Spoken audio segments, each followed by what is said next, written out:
चलो कल जितना पढ़ा था उसको वापस कंटिन्यू करते हैं। फर्स्ट लाइन ऑफ डिफेंस हमने कंप्लीट किया था, स्टार्ट है। तो अभी second line of defence. Second line of defence उस टाइम वर्क करेगा जब आपका फर्स्ट लाइन ऑफ डिफेंस में कोई डैमेज या आपकी जो स्किन है स्किन डैमेज हो जाएगा या म्यूकस मेम्ब्रेन से जो बैक्टीरिया है उसकी एंट्री होगी। जब भी बैक्टीरिया की एंट्री होगी देन आपका सेकंड लाइन ऑफ डिफेंस काम करेगा। सेकंड लाइन ऑफ डिफेंस की कंपोनेंट्स क्या हैं, क्या क्या थे, याद होगा आप लोगों को। पहले मैंने बताया फेगोसाइटोसिस साइटोटिक सेल्स। क्या होंगे आपके पास? फेगोसाइटोटिक सेल्स। दूसरा आपके पास क्या है? Natural killer cells. Natural killer cell, ठीक है, नेचुरल किलर सेल। तीसरा जो है आपके पास क्या है? इन्फ्लेमेशन। क्या? इन्फ्लेमेशन। और क्या है? फीवर। और फीवर के साथ साथ एक और चीज कंप्लीमेंट्री सिस्टम या कंप्लीमेंट्री प्रोटीन। यहाँ पर कंप्लीमेंट्री सिस्टम, ये सारी चीजें आपकी किस चीज में देंगे? Second line of defence. तो कल हमने फेगोसाइटोटिक सेल्स हमने डिस्कस किए थे कि दो किस्म के होते हैं। एक आपके पास क्या? मैक्रोफेजेस। दूसरा आपके पास क्या है? न्यूट्रोफिल्स। तो फेगोसाइटोटिक सेल्स आपके पास कितने होते हैं? दो होते हैं। एक आपके पास क्या है? मैक्रोफेजेस। दूसरा आपके पास क्या है? न्यूट्रोफिल्स। बिग हीटर कौन है? जिसकी मुंह बड़ा है? Macrophage. Macrophage is also called, इसको क्या बोलते हैं? ठीक, जिसकी मुंह बड़ा होता है ना वो ज्यादा खाता है। और हाँ, न्यूट्रोफिल्स इतने ज्यादा बैक्टीरिया को किल नहीं कर सकते। कल भी हमने डिस्कस किया था ये मैक्रोफेजेस खुद हैं क्या। शायद आप लोगों को याद होगा, मैंने कहा ये अगर खून की अगर नाली या खून की नाली में से ये बोन मेरो के अंदर सबसे पहले बोन मेरो से आपके जो WBCs निकलेंगे जिनका नाम क्या है? मोनोसाइट्स। मोनोसाइट्स सबसे पहले कहां पे जाएंगे? ब्लड वेसल्स में। ये क्या है आपके पास? मोनोसाइट्स है। क्या है? मोनोसाइट्स है। और मोनोसाइट्स आपके उस एरिया में जाएंगे, मिसाल के तौर पर ये इस एरिया से यहां से निकले हैं मोनोसाइट्स। जब ये निकलेंगे किसकी तरफ आएंगे? टिश्यूज की तरफ आएंगे। तो ये मॉडिफाई हो जाएंगे, इनका साइज क्या हो जाएगा? बढ़ जाएगा। तो देन आप इसको क्या कह सकते हैं? मैक्रोफेजेस। मैक्रोफेजेस। तो याद रहे मैक्रोफेजेस मॉडिफाई फॉर्म है किस चीज का? मोनोसाइट्स का। हाँ, मैंने बताया इनका अगर आप लाइफ यहाँ पर लाइफ स्पेन देखें, किसका लाइफ स्पेन? मोनोसाइट का लाइफ स्पेन देखें तो कितना है? 10 to 20 आवर्स। हाँ, 10 से 20 आवर्स। लेकिन जब ये मैक्रोफेजेस बन जाते हैं तो ये फ्यू डेज फ्यू मंथ, हालांकि कुछ अरसे कुछ साल तक भी यहीं पे होते हैं। हाँ, ये मैक्रोफेजेस जब यहाँ पे आ जाते हैं तो ये यहाँ पर जिंदा रहते हैं फ्यू डेज, मंथ्स या ईयर्स तक भी यहाँ पर हमारे स्किन के नीचे ये मैक्रोफेजेस होते हैं। ठीक है। और मैक्रोफेजेस जब एक्टिवेट हो जाते हैं जब आपके स्किन से कोई बैक्टीरिया इंटर हो जाता है। जब इंटर हो जाता है तो ये मैक्रोफेजेस इनको क्या कर लेते हैं? इंगल्फ कर लेते हैं। क्या कर लेते हैं? इंगल्फ करने के बाद जब ये बैक्टीरिया को इंगल्फ किया ना, ये जब बैक्टीरिया इसके अंदर चला जाएगा, इंगल्फ करने के बाद ये कुछ एंजाइम्स के थ्रू इस बैक्टीरिया को क्या करते हैं? किल करते हैं। किल करने के साथ साथ मैंने बताया अभी, किल करने के साथ साथ ये क्या रिलीज करते हैं? आपके पास साइटोकाइंस एंड आपके पास इंटरल्यूकिन्स। सिर्फ इंटरल्यूकिन 1? नो सर, नहीं, बहुत सारे। इंटरल्यूकिन जो 1 है, इंटरल्यूकिन 1 जाकर आपके दोबारा कहां पे जाएगा? खून की नाली में जाएगा। खून की नाली में जाने के बाद वो कहां पे जाएगा? ब्रेन की किस एरिया में जाएगा? हाइपोथैलेमस में जाएगा। कहां पे जाएगा? हाइपोथैलेमस में जाएगा। कौन? इंटरल्यूकिन 1। हाँ, हाइपोथैलेमस में जाकर ये किस चीज की प्रोडक्शन करेगा? प्रोस्टाग्लैंडिन। किसकी? प्रोस्टाग्लैंडिन E2 की। जब इसकी प्रोडक्शन होगी तो क्या होगा? फीवर होगा। समझ आया ये प्रोसेस या नहीं? वंस अगेन, चलो वंस अगेन। यहाँ पर आपकी क्या रिलीज हो रही है? इंटरल्यूकिन्स। इंटरल्यूकिन्स कहाँ पे जा रहे हैं? Blood vessels. ब्लड वेसल्स में जाने के बाद ये कहाँ पे जा रहे हैं? इंटरल्यूकिन 1 फीवर काज कर रहा है। और ये कहाँ पे जाएगा आपके ब्रेन में। ब्रेन की कौन सी हिस्से पे, हाइपोथैलेमस, वहां पर ये प्रोडक्शन करवाएगा किस चीज की, प्रोस्टाग्लैंडिन। और याद है प्रोस्टाग्लैंडिन मैंने डिस्कस किया था वो लिपिड वाले चैप्टर में। मैंने कहा ये अरेक्नोइक एसिड की, ये फैटी एसिड्स है, उनसे ये आपके क्या बनते हैं, प्रोस्टाग्लैंडिन। तो कौन सा प्रोस्टाग्लैंडिन जो फीवर काज करवा रहा है, प्रोस्टाग्लैंडिन E2 क्या कर रहा है, बॉडी का टेम्परेचर को इंक्रीज कर रहा है। अभी इंक्रीज कैसे करेगा, बाकी सिर्फ ये नहीं कुछ और भी चीजें करेंगे वो हम डिस्कस करेंगे। तो इसका दो, एक तो ये काम कर रहा है कि ये बॉडी का टेम्परेचर को रेज कर रहा है, दूसरा ये फेगोसाइटोसिस कर रहा है। बेस्ट फेगोसाइटोसिस आपकी क्या है, मैक्रोफेजेस।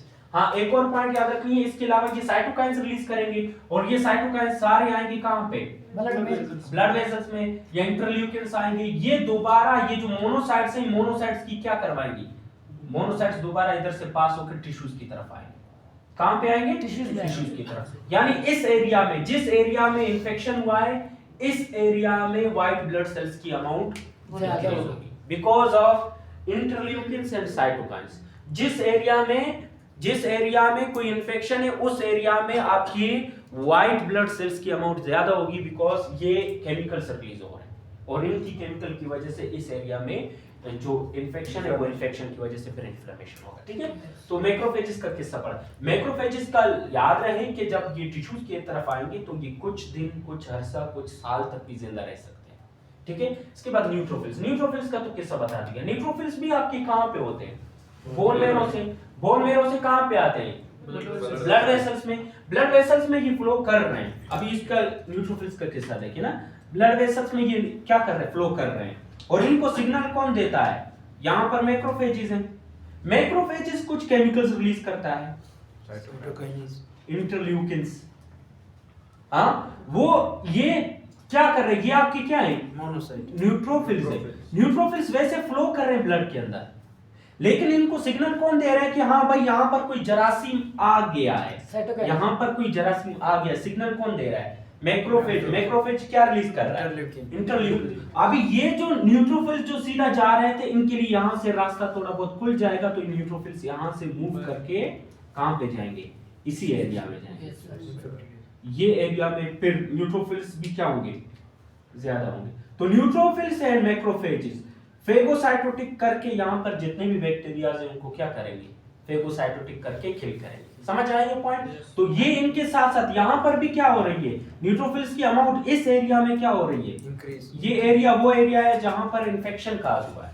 इंफेक्शन और इन्फ्लेमेशन में फर्क है। इंफेक्शन का मतलब है कि जरासीमों का ग्रोथ होना, पैथोजेंस की ग्रोथ होना, किस चीज में, हमारी बॉडी में। तो इस एरिया में इंफेक्शन हुआ है, इस इंफेक्शन की वजह से यहाँ पर डब्ल्यूबीसी की अमाउंट क्या हो रही है, ज्यादा हो रही है। तो जब कल हमने ये दोनों सेल्स हमने डिस्कस किया था। लास्ट वन जो हम डिस्कस करने वाले थे, नेचुरल किलर सेल्स, और उसकी लाइफ स्पेन भी बताया था। सबसे ज्यादा कौन सा आपके सेल्स होते हैं डब्ल्यूबीसी में से, न्यूट्रोफिल्स। 65% आपके क्या होते हैं, न्यूट्रोफिल्स होते हैं। ओके, हाँ न्यूट्रोफिल्स समझो। न्यूट्रोफिल्स आपके खुद क्या है, डब्ल्यूबीसीज हैं जो बोन मैरो से बनते रहते हैं। डब्ल्यूबीसीज के जब हम टाइप पढ़ेंगे तो वहां पर आपको पता चलेगा कि दो किस्म के डब्ल्यूबीसीज होते हैं। एक को बोलते हैं ग्रेन्युलोसाइट्स, एक को बोलते हैं एग्रेन्युलोसाइट्स। ये डब्ल्यूबीसीज का टाइप है जिसको हम बोलते हैं ग्रेन्युलोसाइट्स। क्या है, ग्रेन्युलोसाइट्स है। वो मैं क्लासिफिकेशन ब्लड में बताऊंगा आप लोगों को। यहां पर जब डब्ल्यूबीसीज आ जाएंगे, कौन से डब्ल्यूबीसीज, न्यूट्रोफिल्स। और न्यूट्रोफिल्स इस इन्फेक्टेड एरिया में कैसे पहुंचेंगे, by the help of by interleukins या साइटोकाइंस, कुछ केमिकल सिग्नल। और वो सिग्नल्स कौन प्रोवाइड कर रहा है, मैक्रोफेजेस। और मैक्रोफेजेस कैसे प्रोवाइड कर रहा है, क्योंकि उसने बैक्टीरियाज के ऊपर क्या किया, अटैक किया और ये सिग्नल्स दे रहा है। और न्यूट्रोफिल्स इस एरिया में, वैसे न्यूट्रोफिल्स अपने रास्ते से ब्लड के थ्रू जा रहे हैं, फ्लो कर रहे हैं, लेकिन इस एरिया में जब इंफेक्शन होता है, वही इंफेक्शन एरिया में ये क्या होंगे, फिर ज्यादा अमाउंट में होंगे। जब भी कोई इंफेक्शन होता है, इंफेक्शन इस एरिया में भी ज्यादा होंगे। ये इंटरल्यूकिन, ये साइटोकाइन बोन मैरो की तरफ जाएंगे, बोन मैरो में भी इनकी अमाउंट को क्या करेंगे, ज्यादा करेंगे। किसकी अमाउंट को, न्यूट्रोफिल्स। न्यूट्रोफिल्स फिर क्या होंगे, जिस बंदे को इंफेक्शन होगा उसके ब्लड में न्यूट्रोफिल्स की अमाउंट क्या होगी, ज्यादा होगी। इसका मतलब है कि न्यूट्रोफिल्स की अमाउंट को क्या कर रहा है, ज्यादा कर रहा है। ओके जी सर, एंटीजन को प्रेजेंट कैसे करते हैं ये, वो बताऊंगा। एंटीजन प्रेजेंटिंग सेल्स ये वो मैं बताऊंगा। एक्टिव इम्यूनिटी कैसे होती है वो मैं बताऊंगा। ठीक है, अभी यहाँ तक सिर्फ हम सिंपली इसको समझो। ठीक है सर, ये यहाँ तक समझा। अभी नेचुरल किलर सेल्स क्या होते हैं, नेचुरल किलर सेल्स। थर्ड जो सेल्स है वो क्या है आपके पास, नेचुरल किलर सेल्स।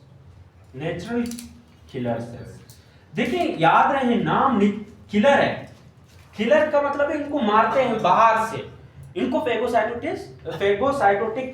फेगोसाइटोसिस नहीं करते, उनको क्या करते हैं बाहर से किल करते हैं। कैसे किल करते हैं इसको देखिए, मैंने पहले से भी बताया ये खून की नाली है, और खून की नाली हो चाहे यहाँ पर कोई मिसाल के तौर पर कुछ सेल्स है, और ये एक सेल्स के अंदर क्या है, ये वायरस है।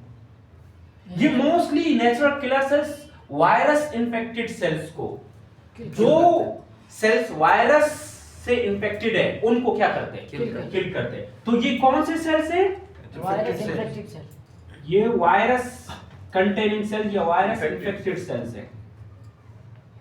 इनके अंदर क्या है वायरस, या दूसरे सेल्स जो एबनॉर्मल ग्रोथ कर रहे हैं, जिनको हम क्या कहते हैं कैंसरियस सेल्स। तो इनका असल टारगेट क्या है, किसका, नेचुरल किलर सेल्स। मिसाल के तौर पर ये natural killer cells, natural killer sales देखेगा कि ये जो सेल्स इन्फेक्टेड है, किससे इन्फेक्टेड है, वायरस से, और ये कौन से सेल्स है, कैंसरियस सेल्स है। ये कुछ प्रोटीन्स बनाएगा, क्या बनाएगा, प्रोटीन्स बनाएगा,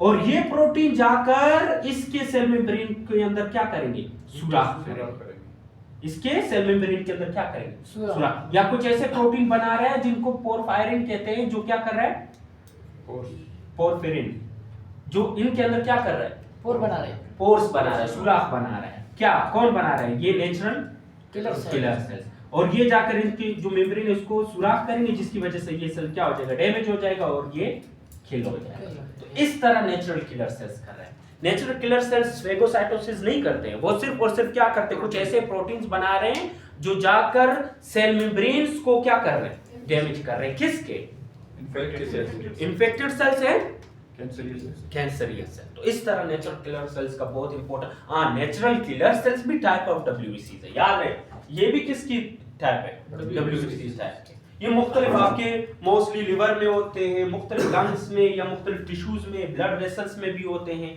तो ब्लड में भी होते हैं, ये फ्लो करते रहते हैं। जहां पर ये नेचुरल जहां पर ये कैंसरियस सेल्स उनको मिलते हैं या इन्फेक्टेड सेल्स मिलते हैं, उनको क्या करते हैं, खत्म करते हैं। तो ये काम हुआ किसका, natural killer cells and phagocytosis cells का। ठीक है, समझ आ गया। तो ये प्रोटीन का नाम है जो रिलीज करते हैं। हाँ, ये ऐसे प्रोटीन्स रिलीज करते हैं जो इनके अंदर क्या बनाते हैं, पोर्स बनाते हैं। क्या बनाते हैं, पोर्स बनाते हैं, और ये पोर्स उनको क्या करते हैं, डैमेज करते हैं। जी सर, इंटरलीकन उसको एक्टिवेट करता है, किसको, वो नेचुरल किलर्स नहीं, नेचुरल किलर सेल्स खुद एक्टिवेट हो जाते हैं। इनकी एक्टिवेशन कैसे हो जाती है, जब कोई सेल क्या होता है, इन्फेक्ट होता है। जब भी कोई सेल इन्फेक्ट हो जाती है तो ये एक्टिव हो जाते हैं, और जब भी कोई सेल किसी भी जगह पे सेल्स कैंसरियस सेल्स एबनॉर्मल उनकी ग्रोथ हो रही है, उनको क्या कर रहा है, किल कर रहा है। तो इसका मतलब है इनकी एक्टिवेशन के लिए ये जरूरी नहीं है। ठीक है, अब यहाँ पर ये कॉम्प्लीमेंट्री सिस्टम या कॉम्प्लीमेंट्री प्रोटीन हम पढ़ेंगे कि कॉम्प्लीमेंट्री प्रोटीन कैसे हेल्प देते हैं, किस चीज में, ये बेटा ये कंपोनेंट्स याद रहे, इन कंपोनेंट्स की थ्रू अभी हम क्या पढ़ेंगे कि कॉम्प्लीमेंट्री प्रोटीन्स हैं क्या, कॉम्प्लीमेंट्री प्रोटीन्स हैं क्या। तो आपका जो कॉम्प्लीमेंट्री प्रोटीन है वो कैसे बनते हैं और आपकी बॉडी में कैसे इम्यूनिटी प्रोवाइड करते हैं, कॉम्प्लीमेंट्री प्रोटीन या कॉम्प्लीमेंट्री सिस्टम। ये तकरीबन तादाद में 20 से 30 होते हैं, कितने, 20 से 30, और इनका नेचर क्या है, ये प्रोटीन है। ये क्या है, प्रोटीन है। तादाद इनकी कितनी है, 20 से लेकर 30 प्रोटीन है। और ये क्या होते हैं, जब भी हमारी बॉडी में जब भी कोई इन्फेक्शन होता है तो इन्फेक्शन के नतीजे में ये क्या हो जाते हैं, एक्टिवेट हो जाते हैं।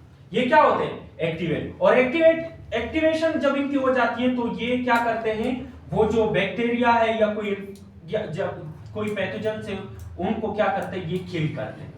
ये क्या करते हैं, किल करते हैं। अभी देखते हैं कि ये कैसे काम करते हैं, कैसे काम। दरअसल आपको पता होना चाहिए कॉम्प्लीमेंट्री प्रोटीन या कॉम्प्लीमेंट्री सिस्टम जहां पर भी आया तो इसका मतलब है ये हमारे लिए इम्यून सिस्टम प्रोवाइड कर रहे हैं। खुद क्या, प्रोटीन है। प्रोटीन कितनी, 20 से 30 तादाद है, और इनका काम है कि हमारी इम्यून सिस्टम में ये बैक्टीरिया को क्या करते हैं, किल करते हैं। कैसे काम करते हैं ये मैं बता रहा हूँ। ठीक है, अभी आपको सबसे पहले ये जो प्रोटीन है ये बनते कहाँ पे हैं, ये आपका लिवर है, लिवर में ये सारे कहाँ पे बनते हैं? लिवर में। लिवर में बनते हैं। इसी वजह से अगर किसी को लिवर का प्रॉब्लम हो गया तो ये कॉम्प्लीमेंट्री प्रोटीन्स नहीं बनेंगे। तो ये कहाँ पे बनते हैं? लिवर में। लिवर में बनने के बाद ये मैं बड़ा सा ब्लड वेसल्स ड्रा कर रहा हूँ। लिवर में बनने के बाद ये जाते हैं कहाँ पे? ब्लड वेसल्स के अंदर। ये मिसाल के तौर पर आपके पास प्रोटीन जिनको ये प्लाज्मा प्रोटीन है, प्लाज्मा प्रोटीन, ये complementary protein plasma protein. Plasma blood के अंदर दो पोर्शन है ना, प्लाज्मा एंड ब्लड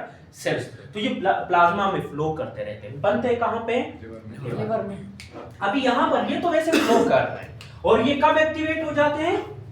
जब कोई बैक्टीरिया आपकी बॉडी में चला जाता है। इसको गौर से सुने, अगर मिसाल के तौर पर ये कोई बैक्टीरिया चला गया है, क्या चला गया है? बैक्टीरिया चला गया है। अभी ये बैक्टीरिया की सरफेस के ऊपर क्या होता है? एंटीजन। कोई भी फॉरेन बॉडी है, उस फॉरेन बॉडी के ऊपर क्या होता है? इसको थोड़ा बड़ा ड्रा करते हैं। कोई भी फॉरेन बॉडी होता है, उस फॉरेन बॉडी के ऊपर क्या होता है? एंटीजन। ये इसका क्या है? एंटीजन। ये है खुद क्या? मिसाल के तौर पर ये है बैक्टीरिया जो कि ब्लड वेसल्स के अंदर चला गया है। ठीक है, अभी ये याद रहे इसका एंटीजन है और एंटीजन के ऊपर क्या आ जाता है? क्या आ जाता है? रिसेप्टर। नहीं बाबा, एंटीजन के सरफेस के ऊपर क्या आ जाता है? एंटीबॉडी। ये आपके पास क्या हो गया? एंटीबॉडी। और कौन सा एंटीबॉडी? आईजीजी। कंप्लीमेंट्री सिस्टम को एक्टिवेट कौन करेगा? आईजीजी। ये क्या है? एंटीजन है और एंटीजन के ऊपर क्या अटैच हुआ? एंटीबॉडी। कौन सा एंटीबॉडी? आईजीजी। आईजीजी जब अटैच हुआ तो ये जो प्रोटीन जो ब्लड में फ्लो कर रहे हैं ये वन बाय वन क्या होंगे? एक्टिवेट होंगे। तो कंप्लीमेंट्री प्रोटीन 1 जिसको हम क्या कह रहे हैं? C1 यहां पर आया है ना, ये सारे ब्लड में है। तो ये मिसाल के तौर पर ये एक प्रोटीन है जिसका नाम क्या है? Complementary protein 1 C1। C1 क्या है? Complementary protein 1। B से अभी 20 का नाम कौन याद रखेगा? इसका नाम है कंप्लीमेंट्री प्रोटीन 1 2 3। तो ये कंप्लीमेंट्री प्रोटीन 1 है। ये एंटीबॉडी क्या करेगा? इसको दो हिस्सों में तोड़ देगा। इसको कितने हिस्सों में तोड़ देगा? ये जब आ जाएगा इसके ऊपर तो कंप्लीमेंट्री प्रोटीन को तोड़ देगा। जब कंप्लीमेंट्री प्रोटीन 1 टूट जाएगा तो दो हिस्सों में इसका कंप्लीमेंट्री प्रोटीन, इसका पोर्शन A होगा, ये B पोर्शन है, और दूसरा क्या है? इसका कंप्लीमेंट्री प्रोटीन B है। ये इसका B पोर्शन है, ये इसका क्या है? A पोर्शन है। ये इसका B पोर्शन है, ये इसका क्या है? A पोर्शन है। तो ये complementary protein means large protein है। इनको क्या करेगा? तोड़ेगा। जब तोड़ेगा तो ये दो B में कन्वर्ट होगा, कंप्लीमेंट्री प्रोटीन 1। और ये जब आपका बन गया ना तो ये खुद एक एंजाइम बन जाएगा। फिर ये जाकर किसको एक्टिवेट करेगा? कंप्लीमेंट्री प्रोटीन 4 एंड 2 को, इन दोनों को एक्टिवेट करेगा। किसको एक्टिवेट करेगा? सिर्फ अब कंप्लीमेंट्री प्रोटीन 1 एक्टिवेट हुआ, ये जाकर 4 एंड 2 को एक्टिवेट करेगा। और ये दोनों जब एक्टिवेट होंगे ये जाकर किसको एक्टिवेट करेंगे? कंप्लीमेंट्री प्रोटीन 3 को। किसको? 3 को। अब देखिए ये सीक्वेंस में जा रहा है। आप लोग सिर्फ इसका मकसद देखिए कि क्या करेगा। बाकी अगर आप लोगों को याद हो गया तो ठीक है, याद नहीं हुआ तो खैर। कंप्लीमेंट्री प्रोटीन 1 जाकर इनको एक्टिवेट करेगा, ये जाकर 3 को एक्टिवेट करेंगे। 3 दो हिस्सों में बढ़ जाएगा ना, 3A एंड 3B। 3B जो है ना ये जाकर फिर किसको एक्टिवेट करेगा? 5 को। 4 पहले एक्टिवेट हो चुका है, 5 को। फिर 5 जाकर किसको? 6 को। 6 जाकर किसको? 7 को। 7 जाकर किसको? 8 को। 8 जाकर किसको? 9 को। ये एक बड़ा कॉम्प्लेक्स बनाएंगे। ये सब क्या बनाएंगे? एक बड़ा कॉम्प्लेक्स बनाएंगे जिसको मेम्ब्रेन अटैक कॉम्प्लेक्स बोलते हैं। किसको? इनको क्या बोलते हैं? इसको मेम्ब्रेन अटैक कॉम्प्लेक्स, जिसको MAC बोलते हैं, membrane attack complex. Membrane attack complex में कंप्लीमेंट्री सिस्टम कौन कौन से प्रोटीन है? 5 6 7 8 9। ये जब बन गया ना, ये मिसाल के तौर पर आपके पास बैक्टीरिया है और ये कंप्लीमेंट्री प्रोटीन कौन सा है? 5 है, ये क्या है? 6 है, ये क्या है? 7 है, ये कौन सा है? 8 है, और यहाँ पर ये 9 है। ये एक ड्रिल मशीन बनाएंगे और ये ड्रिल मशीन इसके ये जो सेल मेम्ब्रेन है इसके सेल मेम्ब्रेन को क्या करेगा? सुराख करेगा। सर अटैच होते हैं एक दूसरे में। हाँ, ये सब एक दूसरे के साथ क्या है? अटैच। जब ये सब एक साथ अटैच होंगे तो ये सेल मेम्ब्रेन को क्या करेंगे? इसके सुराख करेंगे। जब सेल मेम्ब्रेन, किसका सेल मेम्ब्रेन? बैक्टीरिया का जब सेल मेम्ब्रेन क्या हो जाएगा? सुराख हो जाएगा, तो सेल मेम्ब्रेन से क्या निकलेगा? पोटेशियम निकलेगा। कौन सा निकलेगा? पोटाशियम आयन निकलेगा। जब पोटाशियम आयन निकलेगा और इसके अंदर क्या जाएगा? नमक जाएगा, साल्ट जाएगा, वाटर जाएगा, ये सेल क्या हो जाएगा? ब्रस्ट हो जाएगा। सेल क्या हो जाएगा? ब्रस्ट हो जाएगा। क्यों? क्योंकि इसके अंदर क्या गया है? Salt plus water. और क्या निकला है? तो ये कंप्लीमेंट्री प्रोटीन का काम है। कंप्लीमेंट्री प्रोटीन का मेन काम तो यही है कि ये जाकर एक तो ये मेम्ब्रेन अटैक कॉम्प्लेक्स बना रहा है। क्या बना रहे हैं? मेम्ब्रेन अटैक कॉम्प्लेक्स बना रहा है। और मेम्ब्रेन अटैक कॉम्प्लेक्स के अंदर कितने कंप्लीमेंट्री प्रोटीन है? C5 6 7 8 9। इसको बोलते हैं मेम्ब्रेन अटैक कॉम्प्लेक्स। और मेम्ब्रेन अटैक कॉम्प्लेक्स ये बिल्कुल ड्रिल मशीन की तरह होता है। ये मिसाल के तौर पर मेम्ब्रेन है किसका? बैक्टीरिया। ये जाकर उसके अंदर ये क्या करेगा? ड्रिल करेगा। उसको क्या करेगा? उसके अंदर सुराख करेगा। जब सुराख करेगा तो सुराख की वजह से पोटाशियम निकलेगा, साल्ट एंड वाटर उसके अंदर इंटर होगा और ये ब्रस्ट हो जाएगा। जी पोटाशियम क्यों निकलेगा इसका? क्योंकि सेल के अंदर पोटाशियम क्या है? ज्यादा है। तो सेल के अंदर पोटाशियम क्या है? ज्यादा है। यहाँ पर पोटाशियम क्या है? कम है। और यहाँ पर सोडियम क्या है? ज्यादा है। और सेल के अंदर सोडियम क्या है? कम है। तो सोडियम इसके अंदर जाएगा। जब सोडियम जाएगा तो वाटर भी जाएगा। सोडियम देखेगा हाँ भाई वाटर क्या है, सोडियम जाएगा तो वाटर भी क्या करेगा? जाएगा। लेकिन पोटाशियम इससे निकलेगा तो ये सेल क्या हो जाएगा? ब्रस्ट। तो इस तरह आपका मेम्ब्रेन कंप्लीमेंट्री सिस्टम आपका ये काम कर। ये तो 9 हो गए ना। ये यहाँ पर तो हमने 9 डिस्कस किए, और भी बहुत ज्यादा है। यहाँ पर आपको ये पॉइंट्स याद रखनी है। ये तो एक पॉइंट याद रखनी है कि MAC। What is MAC? Membrane attack complex. Membrane attack complex कौन बना रहा है? Five 5 6 6 7 7 8 8 9। ड्रिल मशीन ये बना रहा है। और ये जाकर क्या कर रहे हैं? होल्स क्रिएट कर रहा है। क्या कर रहे हैं? होल्स क्रिएट कर रहा है। किस चीज में? Bacterial cell membrane. और जब बैक्टीरियल सेल मेम्ब्रेन के अंदर होल क्रिएट करेगा, then potassium out and sodium plus water क्या होगा? इंटर होगा और सेल क्या हो जाएगा? ब्रस्ट हो जाएगा। तो सेल डैमेज हो गया, ब्रस्ट हो गया बैक्टीरिया। तो ये सारा सिस्टम आपका कंप्लीमेंट्री प्रोटीन सिर्फ ये करेगा। कंप्लीमेंट्री प्रोटीन नहीं, कुछ और भी करेगा। पॉइंट याद रखें जी। इंटरफेरॉन सर वो क्या चीज है? हाँ अभी तक इंटरफेरॉन भी बताऊंगा। इंटरफेरॉन है खुद क्या? ये कंप्लीमेंट्री सिस्टम समझे? समझ आ गए। हाँ ये बेटा अभी देखिए कंप्लीमेंट्री प्रोटीन्स के कुछ, ये तो मेम्ब्रेन अटैक कॉम्प्लेक्स के साथ साथ कंप्लीमेंट्री प्रोटीन के कुछ और काम भी है। कंप्लीमेंट्री प्रोटीन C3 जब ब्रेक डाउन हो जाएगा, मैंने बताया ना C3 ब्रेक डाउन हो जाएगा कितने हिस्सों में? 2 हिस्सों में। एक करे क्या बनेगा? C3A, दूसरा बनेगा C3B। ये बड़े बड़े प्रोटीन है। जब C3B बनेगा ना, ये क्या करेगा? ये मिसाल के तौर पर आपके पास क्या है? बैक्टीरिया है और ये बैक्टीरिया के ऊपर उसका क्या है? सरफेस के ऊपर एंटीजन है। ठीक है। और C3B जाकर इधर अटैक करेगा किसके ऊपर? बैक्टीरिया के ऊपर, सरफेस के ऊपर अटैच करेगा और उसको डिलीशियस बनाएगा। डिलीशियस समझ? मजेदार बनाएगा। किसके लिए मजेदार बनाएगा? काता कौन है? मैक्रोफेजेस। इसको डिलीशियस बनाएगा किसके लिए? मैक्रोफेजेस। अब यहाँ पर मैक्रोफेजेस बैठे हैं, ये मैक्रोफेजेस है। मैक्रोफेजेस देखेगा हो अभी तो इसके ऊपर मसाला लगा हुआ है, और मसाला क्या है? C3B। वैसे ये मैक्रोफेजेस खाएगा, लेकिन इतना मजे से नहीं खाएगा बैक्टीरिया को। जब मसाला लगेगा इसके ऊपर, मसाला क्या है? C3B। और C3B लगेगा तो ये बैक्टीरिया जल्दी जल्दी खाएगा। जैसे कि आप लोग जब बिरयानी मंगवाते हो ना, इसके ऊपर क्या लगाते हो? रोजा है तो कुछ और, बस छोड़ो इस चीज को ना। तो ये इसको क्या करेगा? डिलीशियस करेगा। तो एक ऐसा चीज जो डिलीशियस कर रहा है उसको ऑप्सोनिन बोलते हैं। क्या? अगर आपसे कोई पूछे कौन सा ऑप्सोनिन है, C3B क्या कर रहा है? ऑप्सोनिन। ऑप्सोनिन क्या है? ऑप्सोनिन एक ऐसा चीज है जो डिलीशियस बनाता है मैक्रोफेजेस के लिए बैक्टीरियाज को। ये क्या कर रहे हैं? डिलीशियस बना रहे हैं बैक्टीरिया को फॉर द फेगोसाइटोसिस। सही है? तो कौन सा, अभी आपको क्या याद रखना है? C3B आपका कंप्लीमेंट्री सिस्टम का एक ऐसा प्रोटीन है, C3B जो ऑप्सोनिन की तरह का। ऑप्सोनिन मींस मसाला। डिलीशियस बनाते हैं। ये नहीं कर सकता सर। C3A क्या करेगा? C3A and C3A and C5A ये दोनों क्या काज करते हैं? इन्फ्लेमेशन। क्या काज करते हैं? इन्फ्लेमेशन। अभी यहाँ तक समझ आया? अभी सही से लिखूंगा बाबा, सही से लिखूंगा, सही से लिखूंगा। देखिए C3B किसकी तरह काम कर रहा है? ऑप्सोनिन की तरह काम कर रहा है। ऑप्सोनिन का मतलब क्या है? ये क्या बना रहे हैं? डिलीशियस बना रहे हैं ना।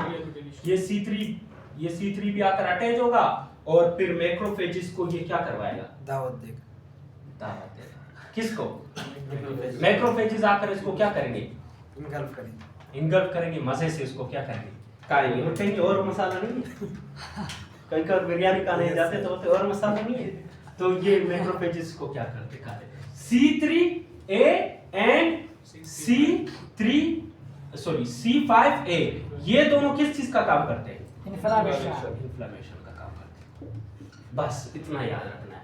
तो तीन चीजें याद रखनी है। मेम्ब्रेन अटैक कॉम्प्लेक्स कौन बना रहा है? मेम्ब्रेन अटैक कॉम्प्लेक्स कौन बना रहा है? C5, 6, 7, 8, 9। ऑप्सोनिन कौन कर रहा है? और इन्फ्लेमेशन कौन काज करवा रहा है? C5 बस C3A इनको भी एक्टिवेट वो करता है ना? किसको? ये C1 हाँ C1 इनको एक्टिवेट करता है और ये फिर जाकर C3 को क्या करते हैं? ब्रेकडाउन एक्टिवेट करते हैं। पहले 1 एक्टिवेट होता है, वो 4 2 को एक्टिवेट करेगा, 4 2 3 को एक्टिवेट करेगा, फिर 3 जाकर 5 को एक्टिवेट करेगा, फिर गिनती इसी तरह 5 6 को 7 को 8 को 9। सिर्फ इधर थोड़ा आप लोगों को मसला होगा कि C1 जाकर 4 एंड 2 को एक्टिवेट करेगा। ठीक है, 4 एंड 2 जाकर किसको एक्टिवेट करेंगे? 3 को। 3 जाकर किसको करेगा एक्टिवेट? 5 को एक्टिवेट करेगा। ठीक है, समझ आइए? सख्त है? सख्त तो है। लड्डू है रमजान की। सर C3B ये भी एक्टिवेट करता है और वहां पे ऑप्सोनिन भी वही बनाता है। ऑप्सोनिन भी करता है। रमजान ऑप्सोनिन दो की भी फंक्शन है तरह। ना? हाँ, ऑप्सोनिन भी कर रहा है। ठीक है जी। ये सामने वाटर सेल के अंदर की ब्रेस्ट होने के बाद जो निकलेगा पोटेशियम। नहीं, जब सुराख करेगा तो ये पोटेशियम निकलेगा ना। ब्रेस्ट पहले पोटेशियम क्या करेगा? पहले सुराख करेगा ना। मेम्ब्रेन अटैक कॉम्प्लेक्स सबसे पहले क्या करेगा? सुराख करेगा। सुराख करने के बाद क्या होंगे? पोटेशियम क्या होंगे? निकल जाएंगे। फिर पोटेशियम निकलेगा, सोडियम क्या होगा? इंटर होगा और वाटर भी इंटर होगा और देन सेल क्या हो जाएगा? ब्रस्ट हो जाएगा। हाँ, आपने क्या पूछा था? इंटरफेरोन। अभी इंटरफेरोन की बात करते हैं। इंटरफेरोन का क्या काम है? मिटा लिखो फिर समझ आ रहा है? कभी पढ़ा इसका?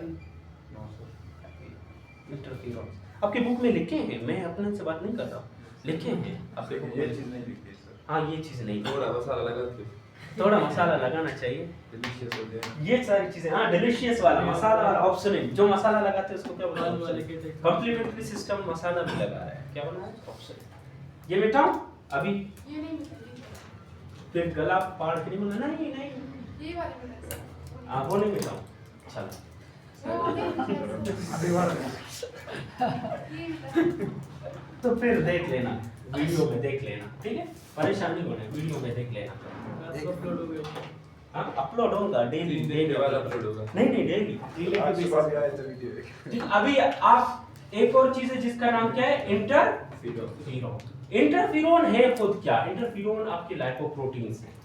ये क्या है आपके?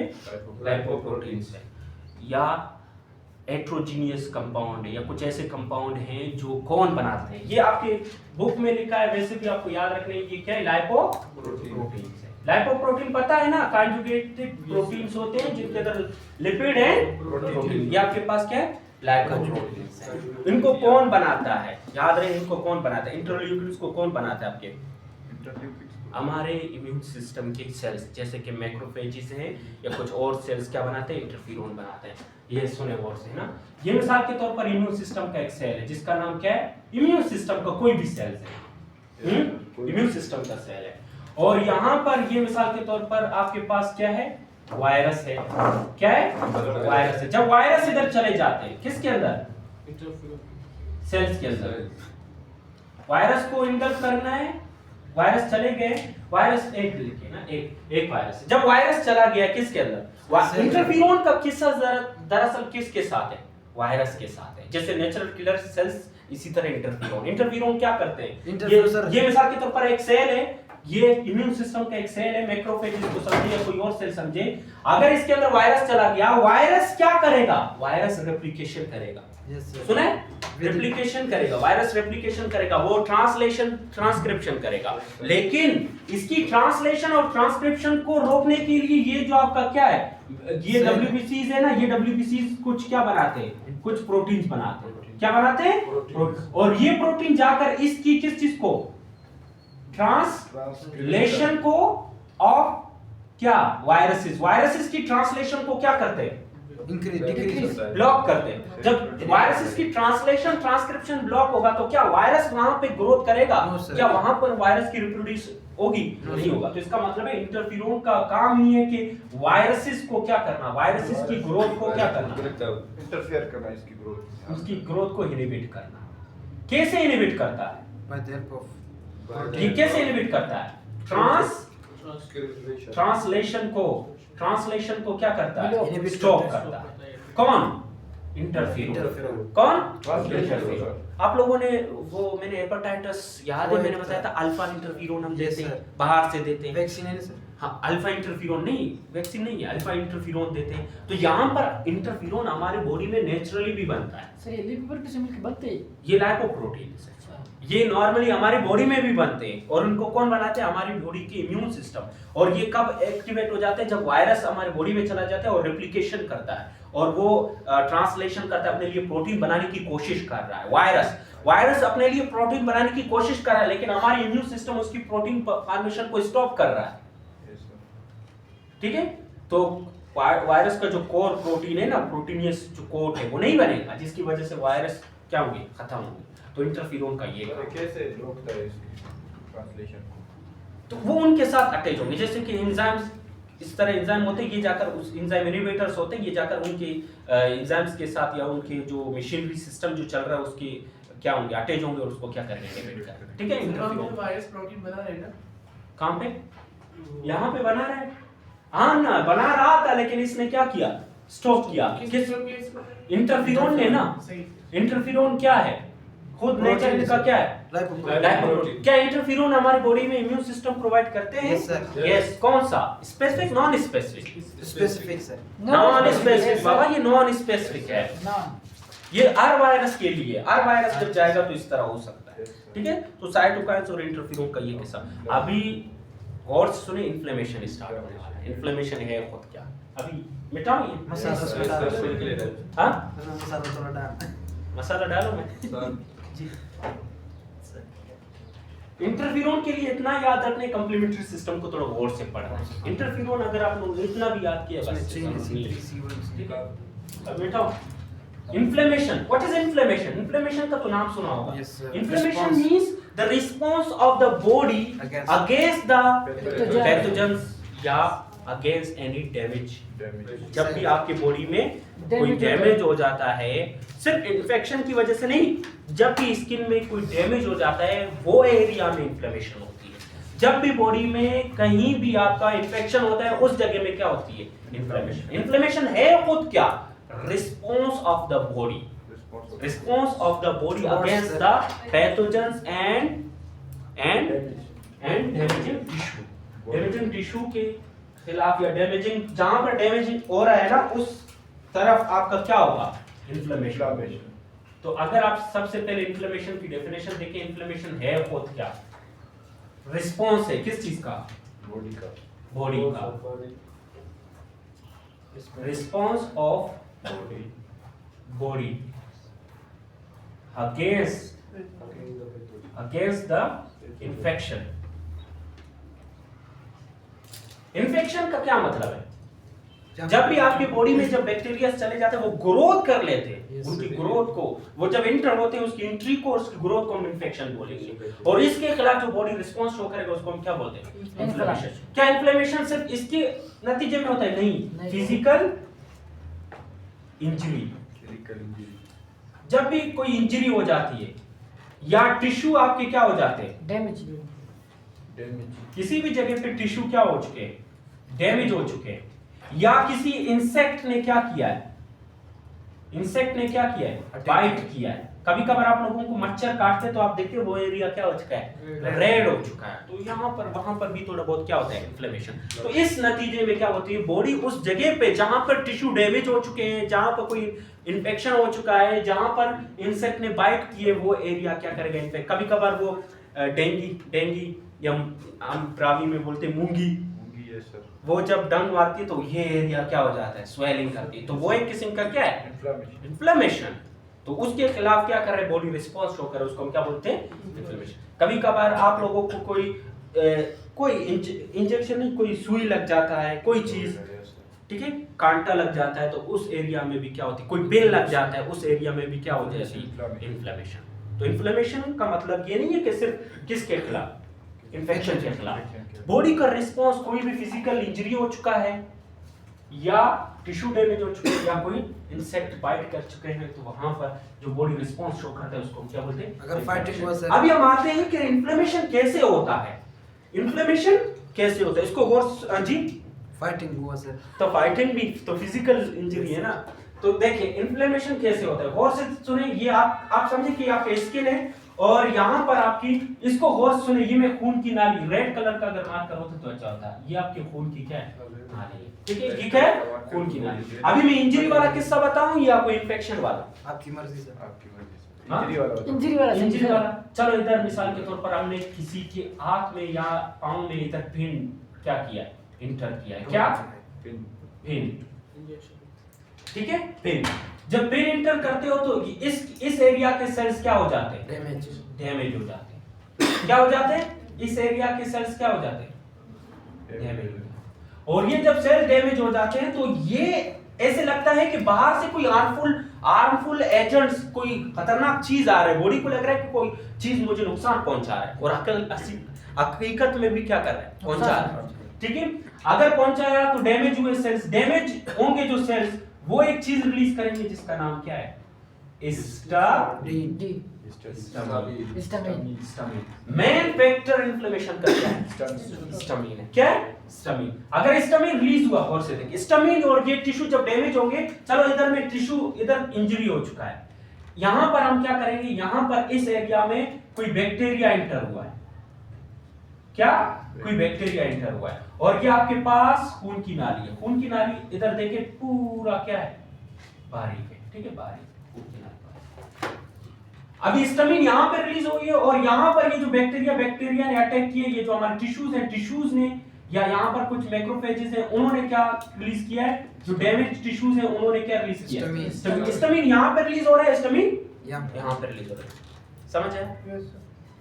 हाँ, और हिस्टामिन जब रिलीज होगा, हिस्टामिन कहां पे आएगा, ब्लड वेसल्स में आएगा। तो यहां पर भी ब्लड वेसल्स में आएगा, यहां पर ब्लड वेसल्स में आएगा, या ब्लड वेसल्स के इस एरिया को क्या करेगा, यहां पर ब्लड क्या थे, नैरो थे ना ये blood vessels, in blood vessels को क्या करेगा, हाँ, डायलेट करवाएगा। हिस्टामिन का तो पहला काम है इन ब्लड वेसल्स को क्या करना, डायलेट। अभी जहां इन्फ्लेमेशन हुआ है उस एरिया में ब्लड वेसल्स डायलेट हो चुके हैं या नहीं, यस सर, यहाँ पर डायलेट हो चुके हैं या नहीं, तो इस एरिया में भी ब्लड वेसल्स क्या होंगे, डायलेट होंगे। क्यों बेटा बताओ, ज्यादा ब्लड फ्लो करेगा। हिस्टामिन क्या हुआ है, ज्यादा रिलीज। ऐसा क्यों हुआ है, हिस्टामिन क्यों रिलीज हुई और डायलेशन क्यों है, ताकि इस एरिया में ब्लड फ्लो क्या हो सके, ज्यादा हो सके। ब्लड फ्लो क्यों ज्यादा हो सके, क्यों, ऐसा क्या है इस एरिया में, इस एरिया में बैक्टीरिया है, ताकि WBCs ज्यादा आ सके, क्या हो सके, ज्यादा। हाँ, ये तो करेगा। इसके अलावा एक और पॉइंट याद रखनी है, ये खून की जो नालियां है ना, खून की नालियों में पहले टाइट जंक्शन है, इधर क्या करेगा, इनके बीच में सुराख को क्या करेगा, जंक्शन को क्या करेगा, ज्यादा करेगा, इनके बीच में स्पेस क्या होगा, ज्यादा होगा। किसकी वजह से, हिस्टामिन। तो हिस्टामिन एक तो क्या कर रहा है, ब्लड वेसल्स डायलेट कर रहा है, ब्लड वेसल्स को क्या कर रहा है, डायलेट कर रहा है।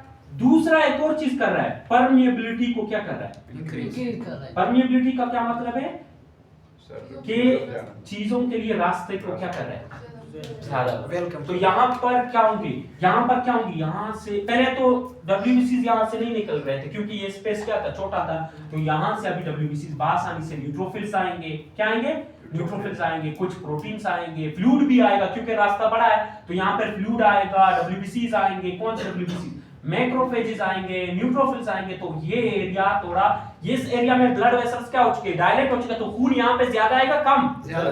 तो ये एरिया क्या हो जाएगा, रेड। रेड। तो पहला साइन अगर आप देखें इन्फ्लेमेशन का क्या है, रेडनेस।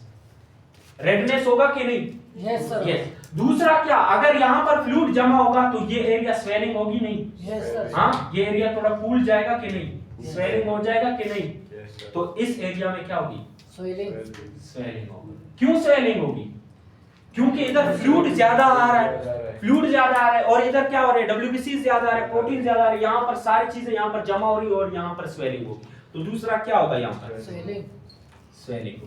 और यहाँ पर ब्लड फ्लो ज्यादा है, तो जाहिर सी बात है यहाँ पर हीट भी क्या होगा, थोड़ा बहुत ज्यादा होगा। तो इस एरिया में हीट भी क्या होगा, ज्यादा होगा। तो क्या होगा, हीट भी होगा। ये साइन है किस चीज के, इन्फ्लेमेशन। रेडनेस होगा, स्वेलिंग होगा, हीट होगी। वो किसकी वजह से हो रहा है, इन्फ्लेमेशन, इन्फ्लेमेशन। और इन्फ्लेमेशन की वजह से क्या केमिकल रिलीज हो रहा है, हिस्टामिन। हिस्टामिन। तो ये सारा मसला कौन क्रिएट कर रहा है, हिस्टामिन। और यहाँ पर कुछ सेल्स है, वो सेल्स भी थोड़ा डैमेज हो जाएंगे, और इस एरिया के जो सेल्स है वो उनका फंक्शन भी क्या हो जाएगा, लॉस हो जाएगा। तो loss of function, function, pain होगा सर, हाँ, एक और चीज होगा।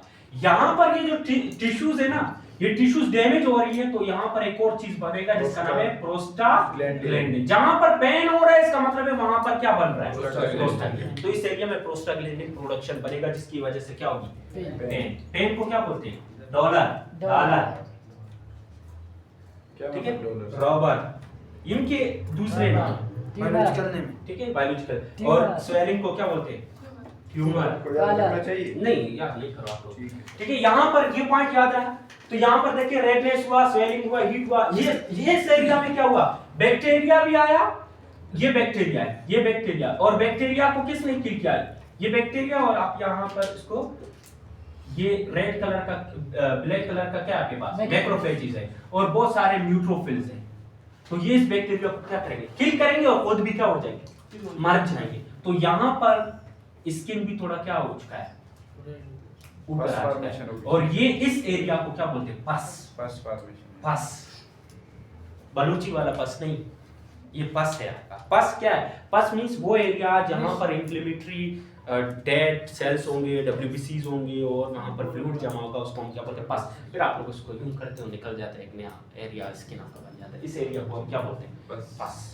तो याद रहेगा इन्फ्लेमेशन। हाँ, इन्फ्लेमेशन के नतीजे में क्या हो रहा है, इन्फ्लेमेशन के नतीजे में क्या हो रहा है, डब्ल्यूबीसीज वहीं पे जा रहे हैं, क्या रहे हैं, डब्ल्यूबीसीज वहीं पे जा रहे हैं। और ये मैक्रोफेजेस जो अभी मैंने बताया था ना, ये मैक्रोफेज एक चीज रिलीज करेगा, interleukin yes sir. 1।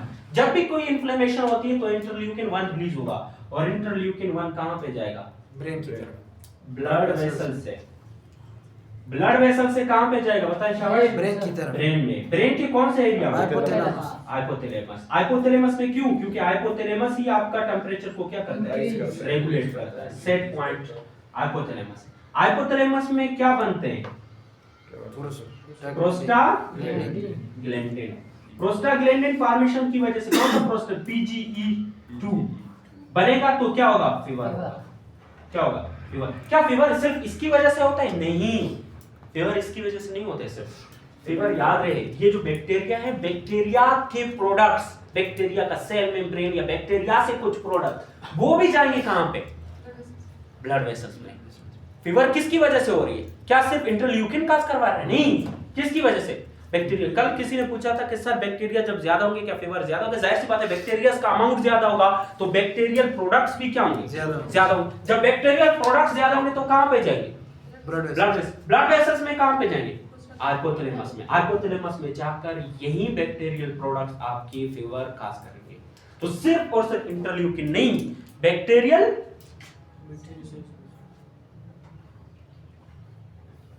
Products plus bacteria जब डैमेज होगा, उसकी सेल मेम्ब्रेन, उसकी जो अंदर जो टॉक्सिन्स है, वो भी जाकर क्या खास करवाते हैं, फीवर खास करवाते हैं। ठीक है, तो ये हो गया, इसको ठीक है, ये इन्फ्लेमेशन हो गया। पायरोजन का से रिलीज होता है। अभी पायरोजेंस की बात कर रहे हैं। पायरोजेंस तो यही है ना, what are pyrogens? Pyrogens means वो सब्सटेंसेस जो क्या काज करवाते हैं, फीवर काज करते हैं, उन सब को क्या बोलते हैं? पायरोजेंस। अभी रिस्पांस जो थर्ड बचा है वो क्या है? फीवर। अभी फीवर को डिस्कस करेंगे, टेम्परेचर जिसको पायरेक्सिया बोलते हैं। फीवर को क्या बोलते हैं? पायरेक्सिया। लिखें, शाबाश, जल्दी करें। यस सर, लिख लिया।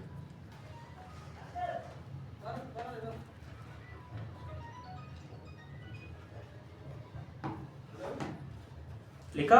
यस हाँ, ये मिटाओ, पूरा मिटाओ अभी। पूरा मिटा होगा। या उस एरिया को चलो छोड़ते हैं। अभी इन्फ्लेमेशन पूरा समझ आया? Yes sir. ठीक है। ये इन्फ्लेमेशन के बहुत सारे स्टेप्स हैं, लेकिन आप लोगों के लेवल तक इतना ही याद रखना है। अगर मैं जाऊँ इन्फ्लेमेशन पे तो पूरा एक हफ्ता लगेगा। ठीक है। तो अभी जो रिस्पॉन्स है, जो क्या है? टेम्परेचर। टेम्परेचर का क्या? टेम्परेचर का आई होना। जब टेम्परेचर आई होते हैं उसको हम क्या बोलते हैं? क्या बोलते हैं? फीवर। या बायोलॉजिकल नाम क्या है? पायरेक्सिया। क्या? Pyrexia. Pyrexia means fever. Biological नाम है क्या? पायरेक्सिया। याद रखिए, जो सब्सटेंसेस जो पायरेक्सिया यानी फीवर काज करते हैं उनको क्या बोलते हैं? Pyrogens. Pyrogens are the substances which cause the fever. वो सब्सटेंसेस जो क्या काज करते हैं? फीवर काज करते हैं। फीवर काज करते हैं। तो हम लिख सकते हैं कि the substances Which that cause fever. Fever. उन सब को क्या बोलते हैं? पायरोजेंस। ठीक है। अभी पायरोजेंस क्या है जो अभी मैंने बताया था? पायरोजेंस क्या है? पायरोजेंस आपके बैक्टीरिया के क्या है? प्रोडक्ट्स है, या आपके जो इंटरल्यूकिन्स 1 है, या बैक्टीरिया के जो सेल मेम्ब्रेन डैमेज हो चुका है वो है, जो अभी मैंने डिस्कस किया ना। ये बैक्टीरिया है, या यहाँ पर आपके पास क्या है? मैक्रोफेज है। बैक्टीरिया को जब ये क्या करेगा? डैमेज करेगा, तो बैक्टीरिया का जो सेल मेम्ब्रेन है वो क्या हो जाएगा? सेल मेम्ब्रेन डैमेज हो जाएगा, रप्चर होगा। तो इसके ही जो डैमेज हो चुके हैं वो प्रोडक्ट्स, और यहां से क्या? इंटरल्यूकिन 1, ये सब जाकर फीवर काज करेंगे। इसी वजह से तो उनको हम क्या बोलते हैं? पायरोजेंस। समझ आया? पायरोजेंस इंटरल्यूकिन 1 का, इंटरल्यूकिन 1 भी पायरोजेंस की तरह काम कर रहा है, और बैक्टीरियल का जो सेल मेम्ब्रेन है वो भी आपके पास क्या कर रहा है? या अगर कभी कभार कुछ बंदे गिर भी जाते हैं, उनको भी क्या होता है? बुखार होता है ना, या गिर जाते हैं, फुटबॉल खेलते हैं, जब लग जाता है किसी चीज पे, इन्फेक्शन नहीं हुआ है, टिश्यू डैमेज हो जाते हैं। याद रहे, जिस जगह पे टिश्यू डैमेज हो रहे हैं वो वहां पर भी कुछ वही प्रोडक्ट जो है, जो टिश्यू डैमेज हो चुके हैं, वो भी जाएंगे कहाँ पे? ब्लड में, और ब्लड में जाने के बाद हाइपोथैलेमस में जाकर वो क्या खास करवाते हैं? फीवर। तो इस तरह आपको याद रखना है, ये पायरोजेंस आपके दरअसल हैं खुद क्या? लाइपोप्रोटीन्स हैं या टॉक्सिक्स हैं। ठीक है। वो जाकर हाइपोथैलेमस में जाकर, हाइपोथैलेमस का जो थर्मो स्टेट है ना, थर्मोस्टेट उसको बोलते हैं, जो टेम्परेचर को क्या करता है? सेट करता है, रेगुलेट। थर्मोस्टेट सेंटर को क्या करते हैं? उसको क्या करते हैं? रेज करवाते हैं, जिसकी वजह से टेम्परेचर आपका क्या होता है? इंक्रीज होगा। समझ आएंगे पॉइंट? हाँ, ये सारे पायरोजेंस का क्या काम है? अभी जो मैंने बताया, ये सारे फीवर काज करते हैं। ये पायरोजेंस कैसे फीवर काज करते हैं? क्या? Pyrogens, how pyrogens cause fever? बताएं कोई? जी सर। पायरोजेंस कैसे फीवर काज करते हैं? जाते सर, अभी जो मैंने बताया ना, ब्लड वेसल्स में जाते सर ये फिर। पायरोजेंस कैसे फीवर काज करते हैं? हाँ, पायरोजेंस कैसे फीवर काज करते ब्लड हैं? क्या वेसल्स हुआ? में जाते सर, फिर ब्रेन की तरफ जाते सर। क्या हुआ? मुझे लगता है इसका एनर्जी खत्म हो गया था। आपकी एनर्जी खत्म हो गई। एनर्जी इतनी जल्दी खत्म हो गई? नहीं, सुने एनर्जी खत्म हो गई। यहाँ पे सुने, पायरोजेंस, ये पायरोजेंस है ना, पायरोजेंस जो बनते हैं वो चले जाते हैं कहाँ पे? हाइपोथैलेमस। हाइपोथैलेमस में ये फैटी एसिड से, कुछ फैटी एसिड है, उन फैटी एसिड से ये क्या बनाते हैं? प्रोस्टाग्लैंडिन। कौन सा? कॉक्स। याद है? Yes, sir. Cyclooxygenase enzyme. COX क्या नाम है इसका? Cyclooxygenase enzyme. साइक्लोऑक्सीजनेज एंजाइम क्या करेगा? फैटी एसिड से क्या बनाएगा? प्रोस्टाग्लैंडिन। अगर किसी बंदे को इन्फेक्शन हुआ है, अगर किसी, इसको गौर से सुने, अगर किसी बंदे को इन्फेक्शन हुआ है, बना रहा है कौन? प्रोस्टाग्लैंडिन, कॉक्स बना रहा है। इंटरल्यूकिन आ जाए, कहां तक आ जाए? ब्रेन तक आ जाए। अगर हम इस एंजाइम को इनहिबिट करें, फिर मजा है। प्रोस्टाग्लैंडिन नहीं बनेगा। तो क्या प्रोस्टाग्लैंडिन बनेगा? No sir. No, नहीं sir. बनेगा। फीवर है, उसको इन्फेक्शन है, लेकिन फीवर उसको नहीं है। फीवर क्यों नहीं है? क्योंकि हम इस एंजाइम को क्या कर रहे हैं? इनहिबिट कर रहे हैं। आप लोगों ने इस एस्पिरिन का नाम सुना है? Yes. या एक और चीज पैनाडोल का नाम सुना है? क्या?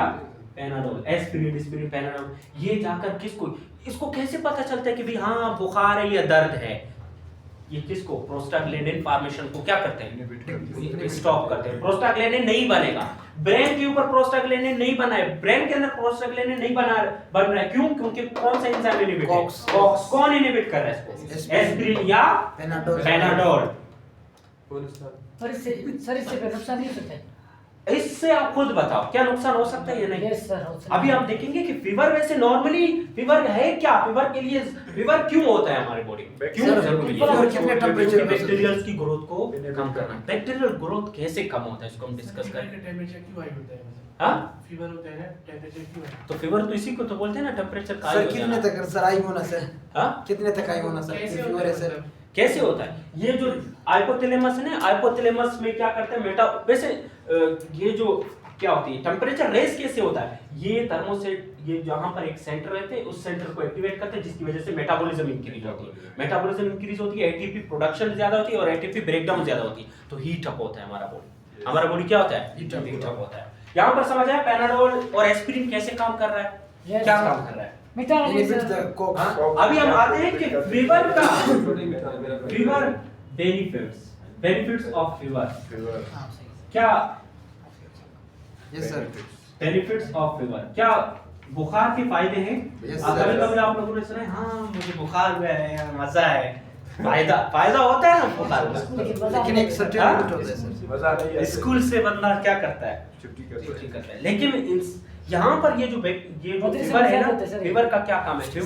फीवर का क्या काम है? फीवर में से क्या करता है कि फीवर 3 से 4 काम कर रहा है। पहला, फीवर आपके पहला पॉइंट, फीवर जाकर ये जो आयरन है, आयरन कंसंट्रेशन को कम करता है ब्लड में। गुड। आयरन की कंसंट्रेशन को क्या करता है? कम करता है। किस चीज में? ब्लड इन ब्लड में। और याद रहे कि बैक्टीरिया की ग्रोथ के लिए क्या चाहिए? आयरन। तो आयरन कम होगा तो बैक्टीरियल ग्रोथ क्या होंगे? कम हो जाएंगे। तो इसी वजह से फीवर क्या है? होशियार है। फीवर होशियार नहीं है, फीवर फायदेमंद है। कैसे फायदेमंद है? ये आयरन की कंसंट्रेशन को क्या करेगा? चलो मैं इधर ये मिटाओ, यस सर। इसको फीवर के फायदे में इधर लिख रहा हूं। फीवर के फायदे, सबसे पहला फायदा, फीवर क्या करता है? पहला फायदा, आयरन की कंसंट्रेशन को क्या करता है? इन ब्लड डिक्रीज करता है। और आयरन इसेंशियल है for the bacterial growth. Iron is essential, iron is essential for the bacterial growth. Iron कम होगा तो क्या बैक्टीरिया ग्रोथ करेंगे? No, sir. बैक्टीरिया की ग्रोथ क्या हो जाएगी? कम हो जाएगी। तो फीवर का पहला बेनिफिट यही है जी। डिक्लाइन फेज में आ जाएंगे।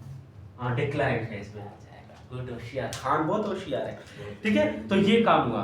लेकिन ये याद रहे क्या, एक तो फायदा, हमारे बॉडी का टेम्परेचर कितना है? 37, 38, 39 पे बैक्टीरिया की ग्रोथ ज्यादा होगी, यस सर। उधर ज्यादा होगी। लेकिन ग्रोथ के लिए तो क्या चाहिए? आयरन चाहिए। लेकिन आयरन कम हो रहा है, किसकी वजह से? फीवर की वजह से। फीवर कहते हैं कि फीवर का इंक्रीज कर सकते हैं बैक्टीरियल ग्रोथ को टेम्परेचर ज्यादा होने की वजह से। लेकिन जब टेम्परेचर ज्यादा होगा तो आयरन क्या होगी? कम होगी। किस चीज में? ब्लड में। तो आयरन की कमी की वजह से बैक्टीरियल ग्रोथ क्या होगी? कम होगी। पहला मर point। जाएंगे। दूसरा पॉइंट याद रखिए, दूसरा पॉइंट क्या करेगा? ये इंक्रीज करेगा एक्टिविटी ऑफ WBCs जो डीले थे ना, जब टेम्परेचर मिलेगा वो क्या होंगे? एक्टिवेट होंगे। और एक्टिवेट होने की वजह से वो क्या करेगा? फाइटिंग करेंगे। ज्यादा फाइट करेगा। तो इंक्रीज करेगा एक्टिविटी ऑफ WBCs को। कौन? टेम्परेचर का ज्यादा होना। टेम्परेचर जब ज्यादा होगा तो आपकी बॉडी में ये काम होगा कि वो क्या करेगा? जीवन क्या स्नैप बना रहे? बनाओ। समझ आया? कौन बना रहा है? ये पॉइंट याद रखिए। हाँ, एक और चीज जो अभी मैंने बताया था कि जब भी वायरस आपकी बॉडी में जाएगा, जब वायरस आपकी बॉडी में जाएगा तो हमारे WBCs क्या बनाएंगे, क्या बनाएंगे? Antibody. Sorry sir. Interlinking one. Virus के नतीजे में क्या बनेगा? बाबा लिखा भी है, लिखा है इंटरफीरोन। क्या? इंटरफीरोन। इंटरफीरोन याद रहे, जब भी वायरस जाएगा ना तो फीवर होगी। फीवर क्यों हो रही? फीवर होगा, फीवर की वजह से WBCs के अंदर जो इंटरफीरोन प्रोडक्शन है वो क्या होगा? ज्यादा होगा। ज्यादा होगा। तो इंटरफीरोन प्रोडक्शन को भी क्या कर रहा है? ज्यादा कर रहा है। WBCs की एक्टिविटीज को भी क्या कर रहा है? ज्यादा कर रहा है। और आयरन की कंसंट्रेशन को क्या कर रहा है? Decrease कम कर कर रहा रहा है। तो ये सारे काम है किस चीज के? ये फीवर के सर। हाँ। इसके बेनिफिट है सर। हाँ, समझ आया? और हाँ, ज्यादा इंक्रीज टेम्परेचर हुआ ना, चौथा पॉइंट अगर देखें, जब आपका बॉडी का टेम्परेचर इंक्रीज हुआ, वायरस क्या होंगे? इनएक्टिव होंगे। क्या होंगे? इनएक्टिव होंगे। ठीक है? कितना टेम्परेचर से? इनएक्टिव होंगे। टेम्परेचर अभी अमाउंट पे डिपेंड करेगा कि वायरस के लिए bacterial कितना है growth सर? अभी मुझे पता नहीं है। पढ़ेंगे sir. Rice on temperature. Temperature sir बढ़ेंगे। टेम्परेचर अगर बढ़ाएंगे तो एंजाइम्स भी डिनेचर होंगे ना। जरूरी नहीं कि इतना टेम्परेचर बढ़ा हो, 40 डिग्री सेल्सियस बढ़ा, नहीं, ये थोड़ा बढ़ा- कभी कभी बढ़ेगा ना। किसका ये अलग है या वही है सर। कभी क्या? किसका बुखार चेक करो सब पे जाता है सर। तो किसका? फारेनहाइट पे जाता है ना उसको। किसका? किसी भी का सर। हाँ? किसी का भी सर। सही फारेनहाइट पे है। जाता है। बताता हूँ अभी लास्ट सुने बस। फीवर को कम करने के लिए जितने भी ड्रग्स लेते हैं उनको क्या बोलते हैं? Anti pyretic. पायरेटिक। देख लो फिर sir. Diclofen. Good. Diclofen. Diclofen. Panadol. Diclofenac sodium paracetamol. Diclo आप लोग यूज करते हैं या नहीं करते घर में? सर ये फीवर को ये एंटीपायरेटिक है। इसके अलावा एस्प्रिन। एस्प्रिन नाम सुना है? एस्प्रिन का नाम सुना है? इसका नाम ही काफी है सर। हाँ, इसका नाम ही काफी है। तो पैरासीटामोल। ये क्या है? पैरासीटामोल।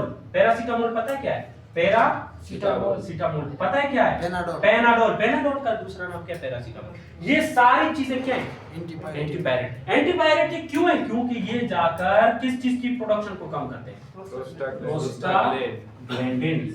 प्रोस्टाग्लैंडिन की प्रोडक्शन को कम करेंगे फीवर। क्या फीवर को कम करना लाजमी है? बार बार हम पेनाडोल ले ले लेके फीवर को कम करें या थोड़ा बहुत हमारे बॉडी का टेम्परेचर ज्यादा हो जाए? ज्यादा हो जाए। थोड़ा बहुत ज्यादा हो जाए। तो ज्यादा नहीं फिर सर। काम की नहीं रहेंगे। हाँ, बस करें उसको। ठीक है? करो। बंद कर देगा।